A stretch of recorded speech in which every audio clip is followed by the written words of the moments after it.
দেখুন, আমি আজকে মিষ্টির দোকানটায় কি কিনে আনলাম। এখন পৌষ মাস চলছে, কয়েকদিন পরে পিঠে বানানো হবে, তাই জন্য সেই জন্য আমি মিষ্টির দোকানে ভাবছিলাম কি মিষ্টি কিনবো, তাই জন্য কিনলাম ক্ষীরের চমচম। এটা খেয়ে দেখি কেমন। এখন তো গুড় উঠে গেছে অনেক, তাই জন্য গুড় দিয়ে করেছে। এবার খেয়ে দেখি।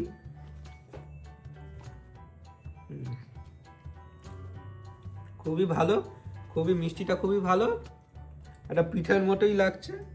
পিঠে নয়, মিষ্টিটার টেস্টটা অনেকটা পিঠের মতো, আর গুড়ের টেস্টও খুবই ভালো লাগছে।